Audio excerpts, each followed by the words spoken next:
إن الحمد لله نحمده ونستعينه ونستغفره ونعوذ بالله من شرور أنفسنا ومن سيئات أعمالنا من يهده الله فلا مضل له ومن يضلل فلا هادي له أشهد أن لا إله إلا الله وأن محمدا عبده ورسوله أما بعد يا أيها الذين آمنوا اتقوا الله حق تقاته ولا تموتن إلا وأنتم مسلمون يا أيها الناس اتقوا ربكم الذي خلقكم من نفس واحدة وخلق منها زوجها وبث منهما رجالا كثيرا ونساء واتقوا الله الذي تساءلون به والأرحام إن الله كان عليكم رقيبا يا أيها الذين آمنوا اتقوا الله وقولوا قولا سديدا يصلح لكم أعمالكم ويغفر لكم ذنوبكم ومن يطع الله ورسوله فقد فاز فوزا عظيما فإن أصدق الحديث كتاب الله وخير الهدي هدي محمد صلى الله عليه وسلم وشر الأمور محدثاتها وكل محدثة بدعة وكل بدعة ضلالة وكل ضلالة في النار أو كما قال عليه الصلاة والسلام. அன்புக்குரிய அல்லாஹ்வின் நல்லடியார்களே, அல்லாஹ்வினால் இடப்பட்ட கட்டளையை நிறைவேற்றுவதற்காக நேர காலத்தோடு இங்கே குழுமியிருப்பதைப் போல எல்லா நேரங்களிலும் அல்லாஹ்வை பயந்து தக்வாவுடன் நடந்து கொள்ளுமாறு எனக்கும் அப்பால் உங்களுக்கும் இந்த தருணத்திலே வசியத்தை செய்து கொள்கின்றேன். தக்வா என்பது அல்லாஹுவும் அவனது தூதர் ஸல்லல்லாஹு அலைஹி வஸல்லம் அவர்களும் எவைகளை எடுத்து நடக்குமாறு ஏவினார்களோ அவற்றை முடியுமான அளவு எடுத்து நடப்பதும், எவைகளை தடை செய்தார்களோ அவற்றை முற்றாக தவிர்த்து வாழ்வதுமாகும். அன்புக்குரிய அல்லாஹ்வின் நல்லடியார்களே, அல்லாஹ் தஆலா எங்களுடைய வாழ்க்கையை 3 பருவங்களாக வைத்திருக்கிறார். முதலாவது பருவம் அல்லது முதலாவது கட்டம் நாம் அடுத்தவர்களிடம் தங்கி வாழக்கூடிய பருவமாக இருக்கிறது. எங்களுடைய சிறு பராயம் தாயிடத்தில் அல்லது சகோதரனிடத்தில் அல்லது உறவுக்காரர்களிடத்திலே நாங்கள் தங்கி வாழ்பவர்களாக இருக்கிறோம். அடுத்த பருவம் அடுத்தவர்கள் எங்களிடம் தங்கி வாழுகிற பருவமாக இருக்கிறது. யார் அடுத்தவர்களிடம் தங்கி வாழுகிற பருவத்தை நன்றாக பயன்படுத்தி தேவையான தகைமைகளை உருவாக்கி கொண்டு வாழ்க்கைக்கு தேவையானவற்றை அடைந்து கொண்டானோ அவன் அடுத்தவர்கள் தன்னிடம் தங்கி வாழுகிற பருவத்திலே முறையாக அவர்களுடன் செயற்படக்கூடியவனாக, அடுத்தவர்களுக்கு தேவையானவற்றை செய்து கொடுக்கக்கூடியவனாக, நன்றாக கவனித்துக் கொள்ள பக்குவப்பட்டவனாக இருக்கிறார். 3வது பருவம் மீண்டும் நாங்கள் அடுத்தவர்களிடம் தங்கி வாழுகிற முதுமை பருவத்தை அடைகிறோம். அப்போது எங்களுடைய பிள்ளை அல்லது எங்களுடைய உறவுக்காரர்களிடம் நாங்கள் தங்கி வாழ்கிறோம். இளையவராக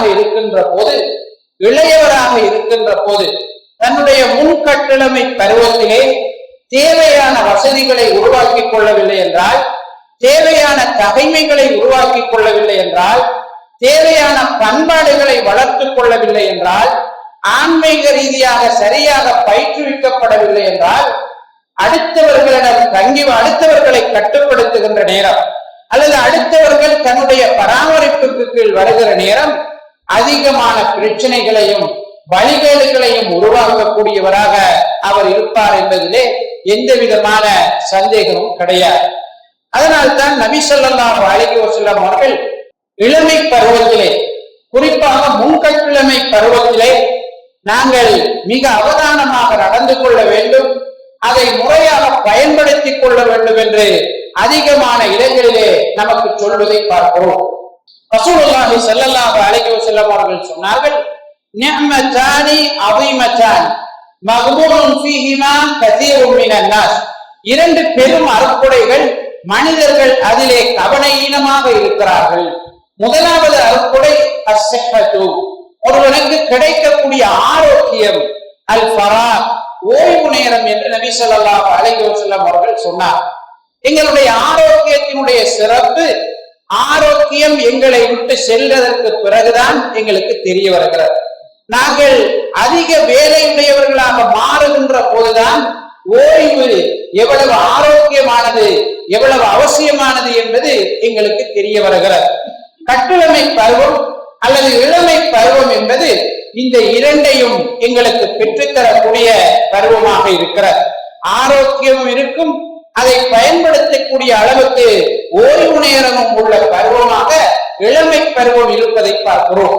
ரசூலுல்லாஹி ஸல்லல்லாஹு அலைஹி வஸல்லம் அவர்கள் சொன்னார்கள், ஒரு மனிதன் நாளை மறுமையிலே 5 கேள்விகளுக்கு பதில் சொல்லாத வரை லா தஸாலு கதமா, அவனுடைய 2 கால்களும் மறுமையை விட்டு நகர முடியாது என்று நபி ஸல்லல்லாஹு அலைஹி வஸல்லம் அவர்கள் சொன்னார். அதில் ஒன்று, தன்னுடைய உடம்பை எப்படி அவன் செலவழித்தான் என்பது, தன்னுடைய உடம்பை எப்படி அவன் பயன்படுத்திக் கொண்டான் என்பது, தன்னுடைய இளமை பருவத்தை எப்படி அவன் பயன்படுத்திக் கொண்டான், கழித்தான் என்பது அந்த கேள்விகளிலே ஒன்று என்று ரசூலுல்லாஹி ஸல்லல்லாஹு அலைஹி வஸல்லம் அவர்கள் சொன்னார். வேறு ஒரு ஹதீஸிலே நாங்கள் பார்க்கிறோம், யக்தனிம் ஹம்ஸன் கப்ல ஹம்ஸ், 5 விடயங்கள் வருவதற்கு முன்னர் உன்னுடைய கையில் இருக்கக்கூடிய 5ஐ பயன்படுத்திக் கொள் என்று சொன்னார். அதில் ஒன்று, ஷபாபக கப்ல ஹரம், உனக்கு முதுமை வருவதற்கு முன்னர் உன்னுடைய இளமை பருவத்தை, நீ உற்சாகமாக இருக்கக்கூடிய பருவத்தை, நீ தேவாரோக்கியத்தோடு இருக்கக்கூடிய அந்த இளமை பருவத்தை பயன்படுத்திக் கொள் என்று நபி ஸல்லல்லாஹு அலைஹி வஸல்லம் அவர்கள் சொன்னார். வேறு ஒரு ஹதீஸிலே, சபஅத்துன் யுதில்லுஹுமுல்லாஹு ஃபீ தில்லிஹி யௌம லா தில்ல இல்லா தில்லுஹு, எந்த நிழலும் இல்லாத தன்னுடைய நிழல் மாத்திரம் இருக்கக்கூடிய அந்த மறுமை நாளிலே அல்லாஹ் தஆலா 7 கூட்டத்தினருக்கு நிழல் கொடுப்பார் என்று சொன்னார். அதிலே ஒரு ஷாரா ஷாபுன் நஷஅ ஃபீ இபாதத்தில்லாஹ், அல்லாஹ் தஆலாவுக்கு வழிபடுவதிலே, அல்லாஹ் தஆலாவுக்கு கட்டுப்படுவதிலே தன்னுடைய ஆயுளை கழித்த வளர்ந்த இளைஞன் என்று நபி ஸல்லல்லாஹு அலைஹி வஸல்லம் அவர்கள் சொன்னார். எனவே இளமை பருவத்தை முறையாக சரியான ஒருவர் பயன்படுத்திக் கொள்வது மறுமை நாளிலே அனைவரும் வெயிலுடைய அகோரத்திலே துடித்திருக்கிற நேரம், அனைவரும் வெயிலினால் கஷ்டப்பட்டுக் கொண்டிருக்கிற நேரம், தன்னுடைய நிழலிலே அல்லாஹ் தஆலா நிழல் கொடுத்து சந்தோஷமாக உட்கார வைக்கிற கூட்டத்தில் ஒரு கூட்டமாக இந்த இளைஞர்கள் இருப்பார்கள் என்பதை ரசூலுல்லாஹி ஸல்லல்லாஹு அலைஹி வஸல்லம் அவர்கள் சொல்கிறார். அப்துல்லாஹ் இப்னு அப்பாஸ் ரலியல்லாஹு அன்ஹுமா அவர்கள் சொல்கிறார்கள், மா பஅஸல்லாஹு நபியன் இல்லா ஷாபா, அல்லாஹ் தஆலா அனுப்பிய நபிமார்கள் அனைவரும் இளைஞர்கள் தான் என்று சொல்கிறார். அல்லாஹ் தஆலா இளைஞர்களைத்தான் நபிமார்களாக அனுப்பி இருக்கிறான் என்று சொல்கிறார். இளமை பருவம் என்பது முன்கட்டுளமை பருவம், பின்கட்டுளமை பருவம் என்று 2 வகையான பருவங்கள் இளமை பருவத்திலே இருக்கிறார். பின்கட்டுளமை பருவம் என்பது கிட்டத்தட்ட 45-50 வயது வரை அது தொடரக்கூடியதாக இருக்கிறது. அப்துல்லாஹ் இப்னு அப்பாஸ் ரலியல்லாஹு அன்ஹுமா அவர்கள் சொல்கிறார்கள், அல்லாஹ் தஆலா உலகத்துல எந்த ஒரு நபியை அனுப்பினாலும் அவர் இளைஞராகவே இருந்தார். வலா ஊத்தியல் இல்ம ஆலிமுன் இல்லா வஹுவ ஷாபுன், எந்த ஒரு அறிஞராக இருந்தாலும் அவர் இளமையாக இருக்கிற நேரம் அறிவை தேடக்கூடியவராக இருந்தாலே தவிர அவரால் அறிஞராக மாற முடியாது. அவர் இளைஞராக இருக்கிற நேரம் முறையாக கற்றுக்கொண்டாலே தவிர அவரால் அறிஞராக இருக்க முடியாது என்று அப்துல்லாஹ் இப்னு அப்பாஸ் ரலியல்லாஹு அன்ஹுமா அவர்கள் குறிப்பிடுகிறார். அல்லாஹ் தஆலா சூரத்துல் கஹ்ஃபிலே ஒரு கூட்டத்தினுடைய வரலாற்றை சொல்கிறார். அதிலே நிறைவான படிப்பினைகள் இருக்கிறது. அந்த கூட்டம் யார் என்று அல்லாஹ் தஆலா சொல்லும் போது, இன்னஹும் ஃபித்யா, அவர்கள் ஒரு இளைஞர் கூட்டம் என்று அல்லாஹ் தஆலா சொல்றார். அவர்கள் ஒரு இளைஞர் கூட்டம். ஆமனு பிரப்பிஹிம், அவர்களுடைய இரட்சகனை அவர்கள் விசுவாசம் கொண்டார்கள், அவர்களுக்கு நாங்கள் நேர்வழியை இன்னும் அதிகப்படுத்தினோம் என்று அல்லாஹ் தஆலா அந்த இளைஞர்களுடைய பணிகளை, அந்த இளைஞர்கள் இஸ்லாத்தை பிரச்சாரம் செய்வதற்காக உறுதியாக இருந்த வரலாற்றை நமக்கு சொல்லி காட்டுகிறார். ஆக அன்புக்குரிய அல்லாஹ்வின் நல்லடியார்களே, இளமை பருவம் என்பது மிக மிக முக்கியமான பருவமாக இருக்கிறது.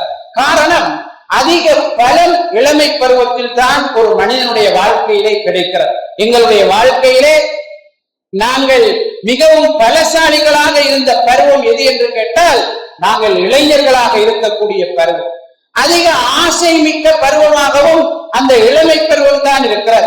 இளமை பருவத்தில் தான் ஒருவர் நான் இப்படி வர வேண்டும், அப்படி வாழ வேண்டும், இப்படி இருக்க வேண்டும், இப்படி போக வேண்டும், அப்படி வர வேண்டும், இப்படி சுற்ற வேண்டும் என்றெல்லாம் ஆசைப்படுகிற பருவம் இளமை பருவமாகத்தான் இருக்கிறது. வயது சென்று விட்டால் அவர்கள் ஒரு பக்கம் ஒதுங்கி விடுவார். நம்மளோட காலம் முடிஞ்சு நீ அடுத்தாக வாழ்ந்துட்டு போட்டும், அவங்களோட பருவம் அவங்களோட காலம் என்று சொல்லி அடுத்த சாராருக்கு இடம் கொடுப்பார்.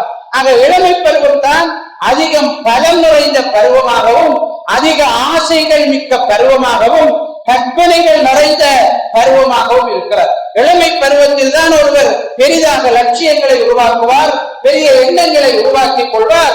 இந்த பருவம் தாண்டி விட்டால் அதற்கு பிறகு ஓய்வெடுக்கக்கூடிய பருவமாக மாறிவிடும்.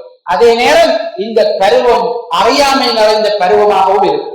இளமை பருவம் என்பது அறியாமைகள் நிறைந்த பருவமாக இருக்கும். அதிகம் அவசரப்படக்கூடிய பருவமாக இருக்கும். போலியான தன்னம்பிக்கை அவர்களிடம் அதிகமாக இருக்கும். சில இளையவர்களோடு நீங்கள் பேசினால் அவர்கள் கற்பனை கடங்காத கதைகளை சொல்லுவதை, லட்சியங்களை வைத்திருப்பதை நீங்கள் பார்ப்பீர்கள்.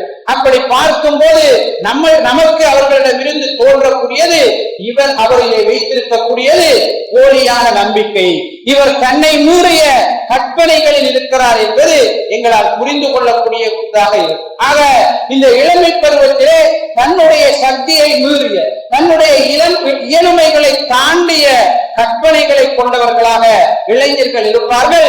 சில போது அவர்களுக்கு அது நன்மை பயக்கக்கூடியதாக இருக்கும். ஆனால் பெரும்பான்மையான சந்தர்ப்பங்களிலே அது அவர்களுடைய காலத்தை அவர்கள் ஏமாற்றிக் கொள்வதாக, அவர்களுடைய நேரங்களை வீணாக அவர்கள் கழிக்கின்ற ஒரு பருவமாக அல்லது காலமாக அதை மாற்றிவிடும் என்பதை நாங்கள் பார்க்கிறோம். அன்புக்குரிய அல்லாஹ்வின் நல்லடியார்களே, இவ்வாறு பலமும் பலவீனமும் நிறைந்த ஒரு பருவமாக இளமை பருவம் இருப்பதன் காரணமாக அதிகமாக இளைஞர்கள் சோதிக்கப்படுவார்கள்.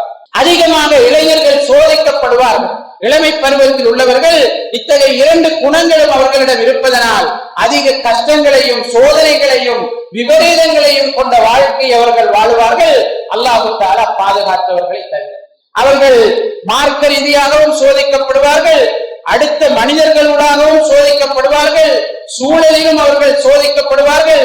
அல்லாஹ் தஆலா யாரை பாதுகாத்தானோ அவர்களை தவிர அடுத்தவர்கள் இளமை பருவத்திலே வெற்றி அடைவதும் இறைவனுக்கு உகந்தவர்களாக தங்களுடைய வாழ்க்கையை வைத்துக் கொள்வதும் கஷ்டமான ஒன்றாக இருக்கிறது. அன்புக்குரிய அல்லாஹ்வின் நல்லடியார்களே, இன்றைய இளைஞர்கள் தான் நாளைய தலைவர்களாக இருக்கிறார். இன்றைய இளைஞர்கள் நாளைய தலைவர்கள். நாம் இளையவர்களாக இருக்கிற நேரம் இதே வார்த்தையை எங்களுடைய பெற்றோர்கள், முதியவர்கள் சொன்னார்கள். இப்போது நாங்கள் அடுத்தவர்களுக்கு சொல்லிக் கொண்டிருக்கிறோம். ஒரு சமூகத்திலே அந்த சமூகத்தினுடைய ஒரு சாரார் அழிக்கப்பட வேண்டுமாக இருந்தால் அல்லது ஒரு சாரார் அடக்கப்பட வேண்டுமாக இருந்தால் அந்த சமூகத்திலே அடுத்தவர்கள் குறிவைப்பது, இலக்கு வைப்பது முதியவர்களை கிடையாது, இளைஞர்களை குறிவைக்க இலக்கு வைக்க முடியாது. அவர்கள் கல்வி ஞானம் மிக்கவர்களாக இருக்கிறார்கள் என்றால் சிறியவர்களை இலக்கு வைப்பார்கள். ஆக ஒரு சமூகத்திலே இலக்கு வைக்கப்படுகிற சாராராக இளைஞர்களும் சிறியவர்களும் இருப்பதை நாங்கள் பார்க்கிறோம். இளைஞர்களும் சிறியவர்களும் ஒரு சமூகத்திலே சீரழிந்து விடுவார்களாக இருந்தால், ஒரு சமூகத்திலே இளைஞர்களுடைய பண்பாடு கெட்டுவிடுமாக இருந்தால் அந்த சமூகத்தினுடைய அடுத்த தலைமுறை கெட்டுவிட்டது என்பது அர்த்தம்.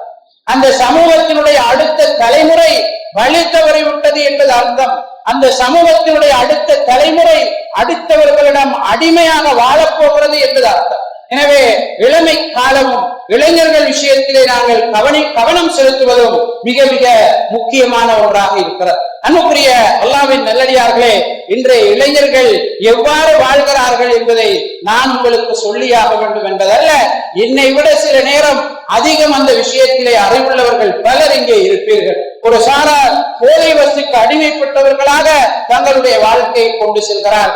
இன்னும் ஒரு சாரார் ஒழுக்க சீர்கேடுகளிலே தவறிவிட்டார்கள். இன்னும் ஒரு சாரார் தவறான தொடர்பாடல்களிலே தங்களுடைய காலங்களை செலுத்திக் கொண்டிருக்கிறார்கள். கையடக்க தொலைபேசிகளுக்கு அடிமையான சாராராக இன்னும் ஒரு சாரார் காணப்படுகிறார்.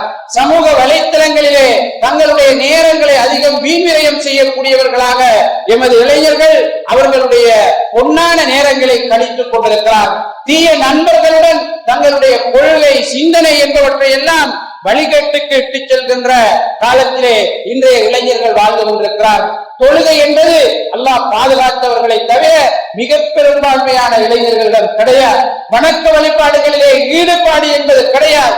அதிகமான இளைஞர்கள் நோன்பு நோக்கிறார்களா என்பது கவலைக்கிடமான ஒரு விஷயமாக இருக்கிறது. சுன்னத்தான வணக்க வழிபாடுகள் கற்பனையே செய்ய முடியாது என்கிற அளவுக்கு இளைஞர்களுடைய நிலைமை காணப்படுகிறது. எத்தனை இளைஞர்கள் துஆ தொழுகிறார்கள் என்று பார்த்தால் கேள்விக்குறி.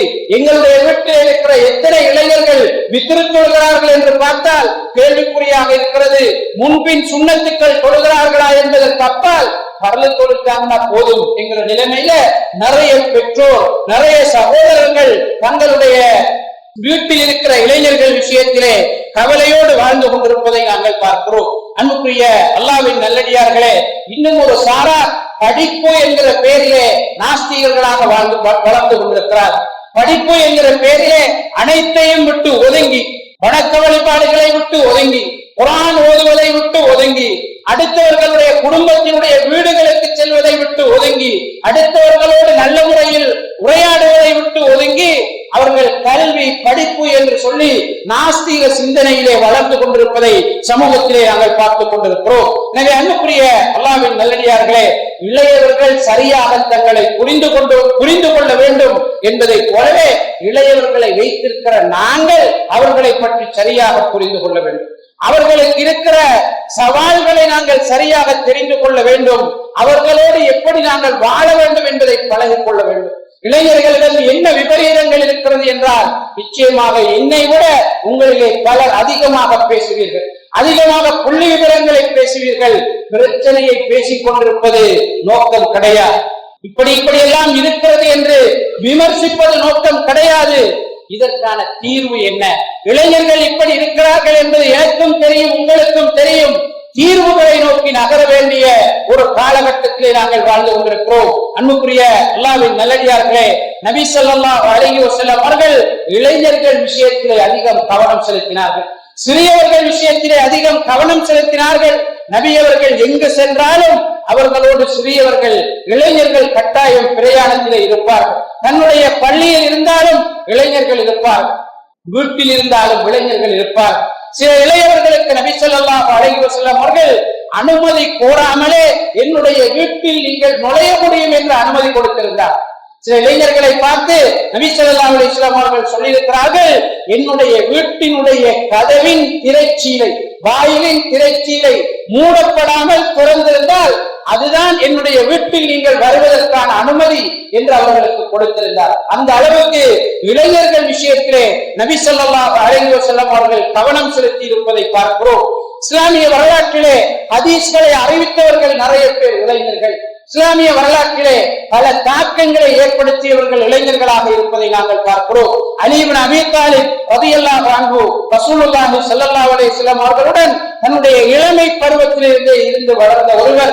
அனஸ் இப்னு மாலிக் ரசூலுல்லாஹி ஸல்லல்லாஹு அலைஹி வஸல்லம் அவர்களோடு இருந்த இளைஞர். முஆத் இப்னு ஜபல் முக்கியமான ஒரு சஹாபி ரலியல்லாஹு அன்ஹு, அவர் ஒரு இளைஞர். ஸைத் இப்னு சாபித் குர்ஆனை நபி அவர்களுக்கு பிறகு தொகுத்ததிலே தலைமை தாங்கிய ஒருவர், அவர் ஒரு இளைஞர் ரலியல்லாஹு அன்ஹு. உஸாமா பின் ஸைத் ரலியல்லாஹு அன்ஹு, அவர் ஒரு இளைஞர். ஸஅத் இப்னு முஆத் ரலியல்லாஹு அன்ஹு, அப்துல்லாஹ் இப்னு அப்பாஸ், அப்துல்லாஹ் இப்னு உமர், முஸஅப் இப்னு உமைர் என்று பெரும் சஹாபா.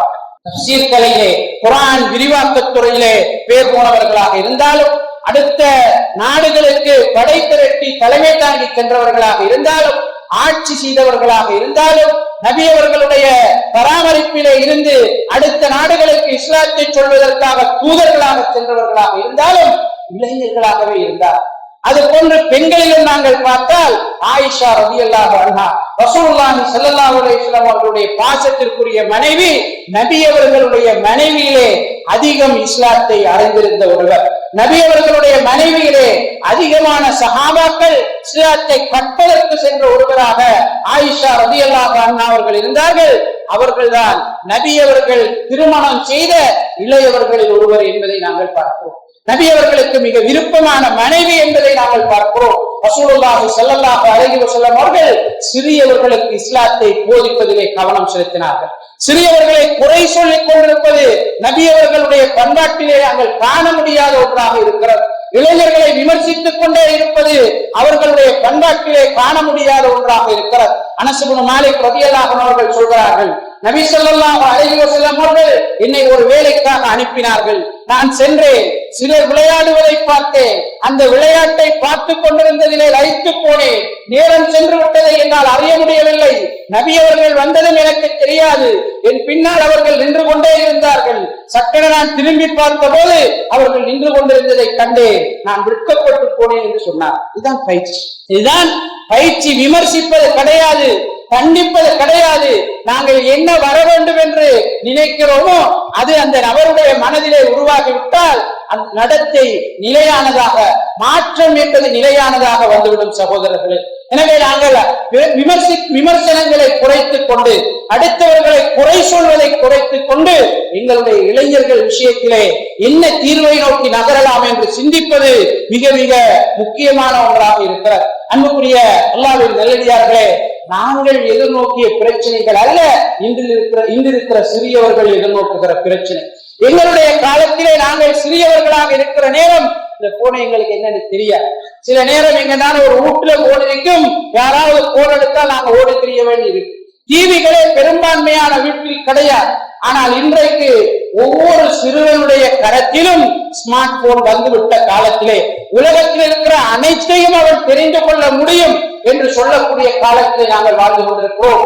நிறைய பிரச்சனைகளில் இன்றைய இளைஞர்கள், சகோதரர்கள், சிறியவர்கள் வாழ்ந்து கொண்டிருக்கிறார்கள். அவர்கள் என்ன பிரச்சனையில் இருக்கிறார்கள் என்பதை அவர்களுக்கு தெரியாது. அவர்கள் செய்கிற வேலை எங்கே அவர்களை கொண்டு போய் விடும் என்பது அவர்களுக்கு தெரியாது. ஆனால் இளமை பருவம் என்பது புதியவைகளை நாடுகின்ற பருவம். இளமை பருவம் என்பது புதியவைகளின் பக்கம் அதிகம் ஈடுபாடு காட்டுகின்ற பருவம். ஏதாவது புதிய விஷயங்கள் அவர்களுக்கு தெரிந்துவிட்டால் அதற்கு பின்னால ஓடிடுவாங்க. கொஞ்ச காலத்துக்கு பிறகுதான் அவங்களுக்கு தெரியும், நான் மடத்தனமா இருந்துட்டேனே, இவ்வளவு காலம் வீணாக போய்விட்டது என்று கொஞ்ச காலத்துக்கு கூட நான் யோசிப்பான். ஆனா ஒண்ணு செஞ்சு கொள்ளலாம். எனவே இளமை பருவம், இப்போது இருக்கிற இளைஞர்கள், சிறியவர்கள் எதிர்நோக்குகின்ற பிரச்சனை, சவால்கள் வித்தியாசமான சகோதரர்கள்.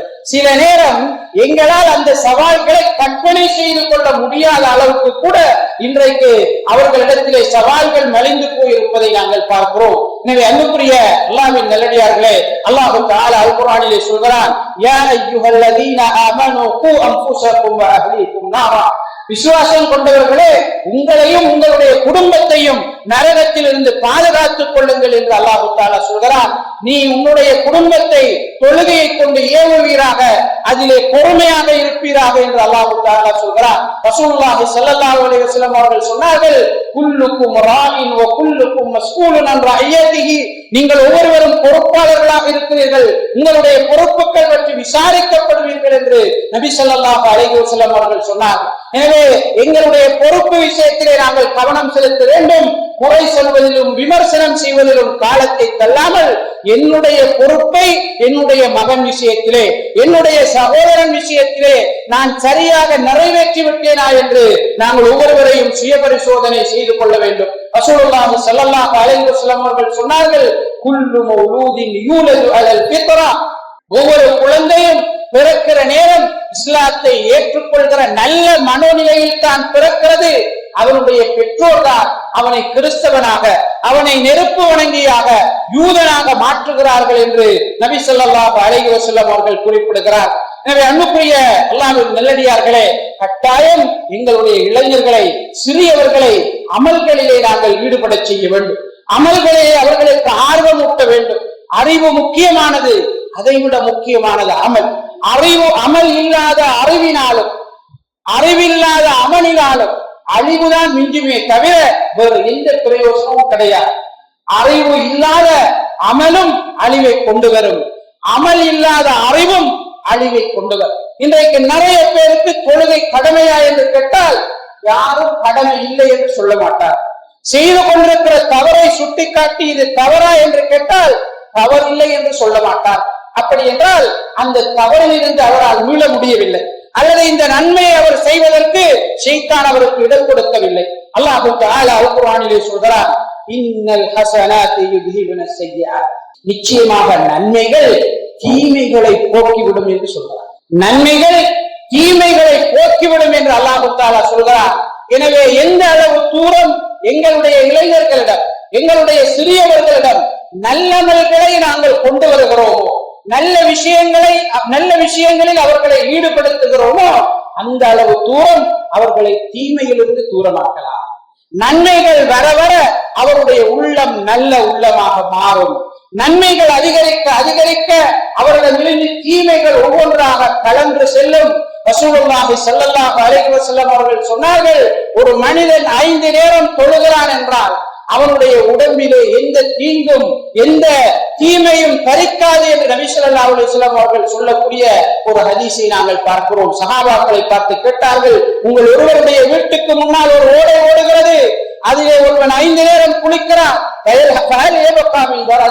அவருடைய உடம்பிலே ஏதாவது அழுக்கு இருக்கும் என்று நீங்கள் நினைக்கிறீர்களா என்று கேட்டார்கள். சஹாபாக்கள் சொன்னார்கள், இல்லை அல்லாஹ்வின் தூதரே, இருக்கா. இப்படித்தான் ஒரு நாளைக்கு 5 நேரம் தொழுபவனுடைய உடம்பிலிருந்து அவனிலிருந்து அவருடைய தீமைகள் அழிக்கப்படுகிறது என்று நபி ஸல்லல்லாஹு அலைஹி வஸல்லம் அவர்கள் சொன்னார்.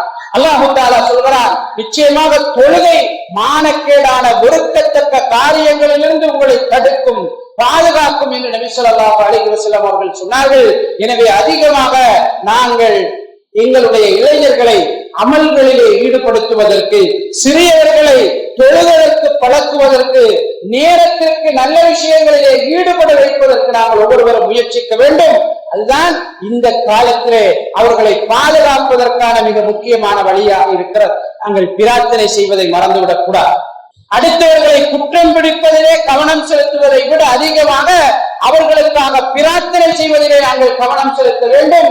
அல்லாஹ் தஆலா சொல்கிறான், விசுவாசிகளே, நீங்கள் என்னை அழையுங்கள், உங்களுக்கு நான் பதிலளிக்கிறேன் என்று அல்லாஹ் தஆலா சொல்கிறார். கால ரப்புக்கும் ud'ூனி அஸ்தஜிப் லக்கும், உங்களுடைய இரட்சகன் உங்களுக்கு சொல்கிறார், என்னை நீங்கள் அழையுங்கள், உங்களுக்கு நான் பதிலளிக்கிறேன் என்று அல்லாஹ் தஆலா சொல்கிறார்.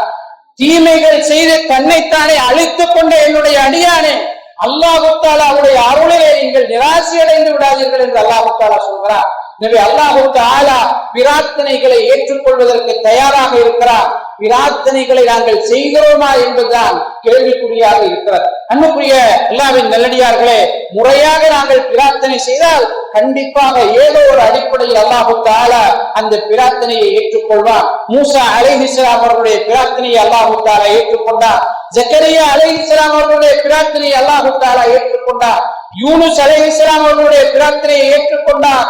பதில் களத்திலே முஹம்மது ஸல்லல்லாஹு அலைஹி வஸல்லம் அவருடைய பிரார்த்தனையை ஏற்றுக்கொண்டார். இப்படி பல நபிமார்களுடைய வரலாறையும் நல்லடியார்களுடைய வரலாறுகளையும் அல்லாஹ் தஆலா அல் குர்ஆனிலே சொல்லி காட்டுகிறார். அவர்கள் பிரார்த்தனையை அல்லாஹ் தஆலா ஏற்றுக்கொண்டதன் காரணமாக அவர்களை பாதுகாத்த வரலாற்றையும் நமக்கு சொல்லி காட்டுகிறார். எனவே பிரார்த்தனையில் நாங்கள் நிராசை அடைந்து விடக்கூடாது. எங்களுடைய இளைஞர்களுக்காக, சிறியவர்களுக்காக, எங்களுடைய பிள்ளைகளுக்காக, சகோதரர்களுக்காக அதிகம் நாங்கள் பிரார்த்தனை செய்ய கடமைப்பட்டிருக்கிறோம். ரசூலுல்லாஹி ஸல்லல்லாஹு அலைஹி வஸல்லம் அவர்கள் பிரார்த்தனை செய்வதிலே கஞ்சத்தனம் கொண்டவர்களாக இருக்கிறார்கள். அனஸ் இப்னு மாலிக் ரலியல்லாஹு அன்ஹு அவர்கள் நபி அவர்களிடம் வருகிற நேரம் அவருக்கு 10 வயது. நபி அவர்கள் அவருக்காக பிரார்த்தனை செய்கிறார், இறைவா, இவருடைய சொத்தை அதிகப்படுத்துவாயாக, இவருடைய வாழ்க்கையிலே, இவருடைய ஆயுளிலே பரக்கத் செய்வாயாக என்று பிரார்த்தனை செய்தார்கள். மிக பெரும் செல்வந்தராக, கிட்டத்தட்ட 120 வயது வரை வாழ்ந்தவராக, 100க்கும் மேற்பட்ட பேர குழந்தைகளை கண்ட ஒருவராக அனஸ் இப்னு மாலிக் ரலியல்லாஹு அன்ஹு அவர்களை நாங்கள் பார்க்கிறோம். அன்புக்குரிய அல்லாஹ்வின் நல்லடியார்களே, அப்துல்லாஹ் இப்னு அப்பாஸ் ரலியல்லாஹு அன்ஹு ஒரு சிறியவர், நபி அவர்கள் அவருக்காக பிரார்த்தனை செய்கிறார்கள், இறைவா, இவருக்கு குர்ஆனிலே விளக்கத்தை கொடுப்பாயாக, மார்க்கத்திலே இவருக்கு விளக்கத்தை கொடுப்பாயாக என்று பிரார்த்தனை செய்கிறார்கள். பிற்பட்ட காலத்திலே குர்ஆன் விளக்க உரையிலே தலை சிறந்த ஒரு மேதையாக அப்துல்லாஹ் இப்னு அப்பாஸ் ரலியல்லாஹு அன்ஹு அவர்களை வரலாற்றிலே நாங்கள் காண்கிறோம். அன்புக்குரிய அல்லாஹ்வின் நல்லடியார்களே, அபூ ஹுரைரா ரலியல்லாஹு அன்ஹு அவர்கள் நபி அவர்களிடம் அழுது கொண்டே வருகிறார்கள். அபூ ஹுரைரா, மா யுபகீக, உன்னை எது அழ வைத்தது என்று கேட்கிறார்கள். அவர் தன்னுடைய தாயுடன் நடந்த சம்பவத்தை சொல்லிவிட்டு, அல்லாஹ்வின் தூதரே, என்னுடைய தாய் உங்களை ஏற்றுக்கொள்வதற்கு, இஸ்லாத்தை ஏற்றுக்கொள்வதற்காக பிரார்த்தனை செய்யுங்கள் என்று சொல்கிறார். நபி அவர்கள் பிரார்த்தனை செய்கிறார்கள். திரும்ப வீடு செல்கிறார். தன்னுடைய தாய் இஸ்லாத்தை ஏற்ற செய்தியை அவர் அறிந்து கொள்கிறார். மகிழ்ச்சியோடு நபி அவர்களிடம் வருகிறார். அல்லாஹ்வின் தூதரே, என்னுடைய தாயையும் என்னையும் ஈமான் உள்ளவர்கள் நேசிப்பதற்கு துஆ செய்யுங்கள் என்று சொன்னார். நபி அவர்கள் துஆ செய்தார்கள். அபூ ஹுரைரா என்று இப்போது நாம் சொல்வதில்லை, அபூ ஹுரைரா ரலியல்லாஹு அன்ஹு என்று சொல்கிறோம். அல்லாஹ் தஆலா அவருடைய நேசத்தை உள்ளத்திலே, எங்களுடைய உள்ளத்திலே போட்டு விட்டார். ஈமான் இருக்கின்றவர்களுடைய ஒவ்வொருவருடைய உள்ளத்திலும் அவர்களை நேசிக்கின்ற தன்மையை அல்லாஹ் தஆலா போட்டு விட்டார். ரசூலுல்லாஹி ஸல்லல்லாஹு அலைஹி வஸல்லம் அவர்களிடம் முறையிடுகிறார்கள், அல்லாஹ்வின் தூதரே, உங்களிடம் இருந்து பல ஹதீஸ்களை நான் கேட்கிறேன், ஆனால் மறந்து போகிறேன், எனக்கு மறதி அதிகமாக இருக்கிறது, உங்களிடம் கேட்கிற செய்தியை நான் மறக்க கூடாது என்று பிரார்த்தனை செய்யுங்கள் என்கிறார்கள். நபி அவர்கள் பிரார்த்தனை செய்கிறார்கள். அபூ ஹுரைரா ரலியல்லாஹு அன்ஹு அவர்கள் சொல்கிறார்கள், அதற்கு பிறகு நான் நபி அவர்களிடம் இருந்து எந்த செய்தியை கேட்டாலும் மறந்தது கிடையாது என்று சொல்கிறார்கள். இஸ்லாமிய வரலாற்றிலே நபி அவர்களுடைய செய்தியை அதிகமாக அறிவித்த சஹாபியாக அபூ ஹுரைரா ரலியல்லாஹு அன்ஹு அவர்கள் காணப்படுகிறார். அன்புக்குரிய அல்லாஹ்வின் நல்லடியார்களே, பிரார்த்தனைக்குரிய பதில்கள், பிரார்த்தனைக்குரிய அனுகூலங்கள் மிக அதிகமாக இருக்கிறது. பிரார்த்தனை விஷயத்திலே நாங்கள் கஞ்சத்தனம் காட்டக்கூடாது. எங்களுடைய இளைஞர்களுக்காக, எங்களுடைய சிறியவர்களுக்காக அதிகம் பிரார்த்தனை செய்பவர்களாக நாங்கள் மாற வேண்டும். அவர்கள் விஷயத்திலே நாங்கள் இரக்கம் காட்ட வேண்டும். காரணம் என்னவென்றால், அவர்களிடம் பலம் இருக்கிறது, அவர்களிடம் துணிவு இருக்கிறது, அவர்களுக்கு அதிக ஆசை இருக்கிறது, அவர்களுக்கு அதிக கற்பனை இருக்கிறது. ஷைத்தான் அவர்களுடன் அதிகம் விளையாடுகிறான். இந்த அறியாமையை அவன் பயன்படுத்திக் கொள்கிறான் என்பதனால் அவர்கள் விஷயத்திலே நாங்கள் இரக்கம் காட்டக்கூடியவர்களாக இருக்க வேண்டும். நபி ஸல்லல்லாஹு அலைஹி வஸல்லம் அவருடைய வரலாற்றிலே நாங்கள் பார்க்கிறோம், நபி அவர்கள் சுஜூதுக்கு போனால் ஹசன் ரலியல்லாஹு அன்ஹு ஏறிக்கொள்வார். நபி அவர்கள் சுஜூதிலிருந்து எழும்பினால் ஹுசைன் ரலியல்லாஹு அன்ஹு ஏறிக்கொள்வார். நபி அவர்கள் மிம்பரில் இருந்தால் ஹசன் ஹுசைன் ரலியல்லாஹு அன்ஹுமா அவர்களை கண்டால் இருவரையும் அழைத்து மிம்பரிலே பக்கத்தில் வைத்துக் கொள்வார். இந்த அளவுக்கு நபி அவர்கள் தன்னோடு இருந்த சிறுவர்கள் விஷயத்திலே இரக்கம் காட்டியதை பார்க்கிறோம். ரசூலுல்லாஹி வரலாற்றிலே நாங்கள் பார்க்கிறோம், சிறியவர்கள் அவர்களுடைய கரத்தை பிடித்து இழுத்துக் கொண்டு மதீனாவின் வழிகளிலே சுற்றித் திரிவார்கள் என்று நாங்கள் பார்க்கிறோம். நபி அவர்களுடைய கரத்தை பிடித்து இழுத்துக் கொண்டு மதீனாவினுடைய வழிகளிலே, வீதிகளிலே சுற்றித் திரிவார்கள். அந்த அளவுக்கு சிறுவர்கள் விஷயத்திலே அவர்களுடைய உணர்வுகளை புரிந்து கொண்டு அவர்களோடு இரக்கமாக நடக்கக்கூடியவர்களாக நபி ஸல்லல்லாஹு அலைஹி வஸல்லம் அவர்கள் இருந்திருப்பதை நாங்கள் பார்க்கிறோம். நபி அவர்களிடம் சிறியவர்கள் கொண்டு வரப்பட்டால் அவர்களுக்காக பிரார்த்தனை செய்வார்கள். பல சிறுவர்கள் நபி அவர்களுடைய மடியிலேயே சிறுநீர் கழித்திருப்பதை நாங்கள் பார்க்கிறோம். பெண் பிள்ளைகள், ஆண் பிள்ளைகள் என்று நபி அவர்களுடைய மடியிலே சிறியவர்கள் சிறுநீர் கழித்திருப்பதை நாங்கள் பார்க்கிறோம். எனவே அன்புக்குரிய அல்லாஹ்வின் நல்லடியார்களே, எங்களுடைய இளைஞர்களுக்கு, சிறியவர்களுக்கு அல்லாஹ்வை பற்றி நாங்கள் சொல்லிக் கொடுக்க வேண்டும், ரசூலை பற்றி சொல்லிக் கொடுக்க வேண்டும், மறுமை மீது பயத்தை அவர்களுக்கு உருவாக்க வேண்டும். அது போன்று சஹாபாக்களுடைய வரலாறுகளை அவர்களுக்கு சொல்லிக் கொடுக்க வேண்டும், சுவர்க்கத்தை பற்றி அவர்களுக்கு சொல்லிக் கொடுக்க வேண்டும், நரகத்தை பற்றி அவர்களுக்கு சொல்லிக் கொடுக்க வேண்டும். அல்லாஹ் தஆலா உன்னை பார்த்து கொண்டிருக்கிறார், நாம் எங்கிருந்தாலும் அல்லாஹ் தஆலாவுடைய பார்வைக்கு கீழ் இருக்கிறோம் என்கிற உணர்வை அவர்களுடைய இளம் பராயத்திலிருந்தே நாங்கள் உருவாக்கி விட்டோமாக இருந்தால் நிச்சயமாக அவர்கள் வழிந்து வர மாட்டார்கள். நாம் அவர்களை பார்க்காவிட்டால், எங்களை விட்டு அவர்கள் பிரிந்து சென்றால், தூர பிரதேசங்களில் வாழ்ந்தாலும் அல்லாஹ் தஆலா என்னை பார்த்துக் கொண்டிருக்கிறார் என்ற உணர்வு அவர்களிடம் வந்துவிடுமாக இருந்தால் நிச்சயமாக இன்றைக்கு இருக்கிற இளைஞர்கள் நாளைய தலைவர்களாக மாறுகின்ற நேரம் இந்த சமுதாயம் மிகவும் நல்ல சமுதாயமாக, அடுத்தவர்களுக்கு முன்னுதாரணமாக பேசப்படுகிற ஒரு சமுதாயமாக மாறும் என்பதிலே எந்த விதமான சந்தேகமும் கிடையாது. வல்லோன் அல்லாஹ் தஆலா எம்முடைய தவறுகளை மன்னித்து எங்களுடைய ஆசைகளையும் இலக்குகளையும் நிறைவேற்றி எங்களுக்கு முடியுமான அளவு அடுத்தவர்களுக்கு முன்மாதிரி மிக்கவர்களாகவும், அடுத்தவர்களுடைய விஷயங்களிலே கவனம் செலுத்துகின்றவர்களாகவும், அடுத்தவர்களை நல்ல முறையிலே வாழ வைப்பதற்காக உழைக்கின்றவர்களாகவும் அல்லாஹ் தஆலா அனைவரையும் ஆக்கியருள்வானாக. ஆமீன் ஆமீன். வஆகிரு தஅவானா அல்ஹம்துலில்லாஹி ரப்பில் ஆலமீன்.